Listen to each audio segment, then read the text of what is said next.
పేరు మాధురి. నేను 8వ తరగతి చదువుతున్నాను. నా పేరు డొక్క సీతమ్మ. నా భర్త పేరు డొక్క జోగేంద్ర. నేను ఇప్పుడు డొక్క సీతమ్మ గురించి చెప్పబోతున్నాను. నేను ఒకరోజు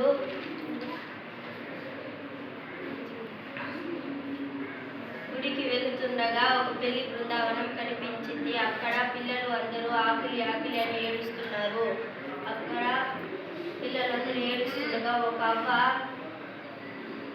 ఇంకా కొద్దిసేపు ఆగండి, డొక్క సీతమ్మ వాళ్ళ ఇంటికి వెళ్ళి అన్నం అడిగితే ఆమె కాదన్నారు, అన్నం పెడతారు, మనం వెళ్ళి అక్కడ తిందాము అని చెప్పగానే నేను మళ్ళీ తిరిగి మా ఇంటికి వెళ్ళి అన్నం చేసి వాళ్ళకి పెట్టాను. వాళ్ళు ఆనందంగా తిని వెళ్ళారు. నేను ఎవరు అన్నం పెట్టమన్నా నేను కాదనకుండా పెడతాను. ఒకరోజు ఒక బ్రిటిష్ ఆఫీసర్ వచ్చి అమ్మ ఆకలేస్తుంది అన్నం పెట్టండి అంటే గడ్డి తీసి నేను కూర పెట్టి ఇచ్చాను. చాలా బాగుందనేసి బాగా తిన్నారు. నాకు క్యాన్సర్ వచ్చినా నేను అన్నం పెట్టేది నేను మానను.